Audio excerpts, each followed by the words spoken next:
Okay, so we all know AI is changing pretty much everything, right? But there's this massive hidden cost buried deep inside its code. And that cost is leading to one of the most unexpected, frankly, kind of wild technological shifts of our time. So today, we're going to trace the power behind the prompt. You heard that right. I'm not kidding. The very companies that built this abstract, almost sterile world of the cloud are now making enormous real-world investments in atomic energy. So the big question is, why? I mean, why on earth would a software company get into the nuclear power business? To figure that out, we have to follow the power cord from your AI prompt all the way back to its source. It turns out the cloud isn't some weightless, magical thing floating up in the sky. Not at all. It's made of millions of servers packed into these massive buildings we call data centers. And this new generation of AI? It's pushing their energy needs to a breaking point. Think about this for a second. Just asking an AI to generate a response to your question, that simple act uses exponentially more electricity than a standard Google search. Now imagine millions of people doing that. Every single query adds up, and it's creating this absolutely staggering demand for power. So what does that demand look like in real numbers?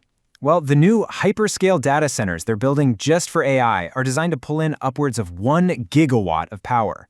That's 1 billion watts. It's a scale of energy consumption we have literally never seen from a single facility before. And to put that into perspective for you, a single one of these AI data center campuses is now engineered to need as much electricity as a whole mid-sized city, with all its homes and businesses and infrastructure.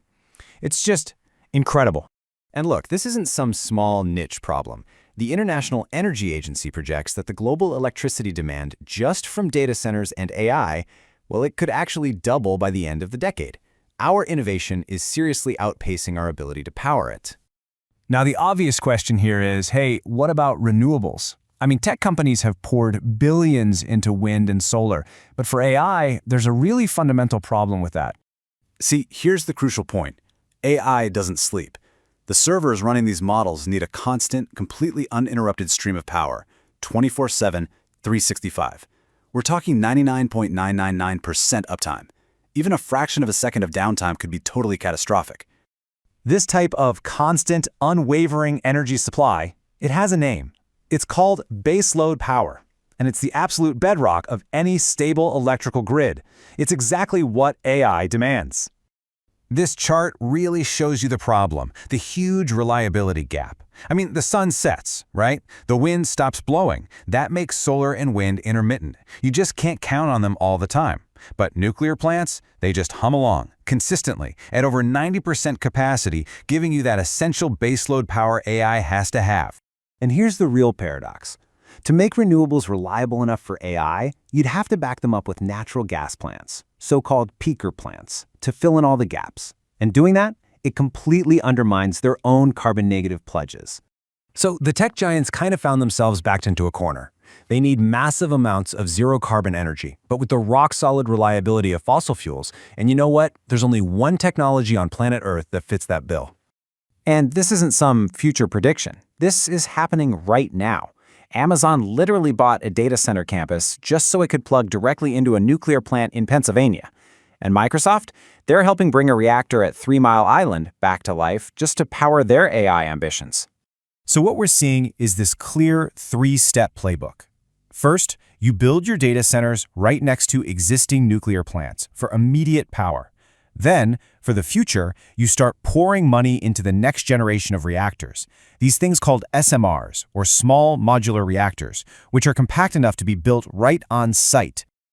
So what's the end game here?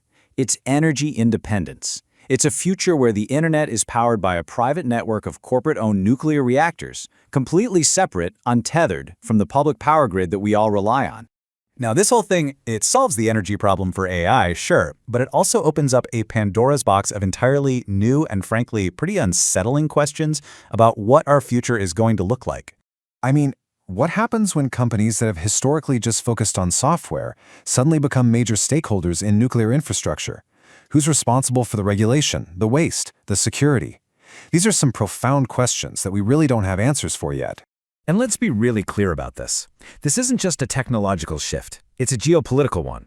It concentrates an almost unimaginable amount of real, physical power, we're talking atomic power, into the hands of a tiny handful of private corporations.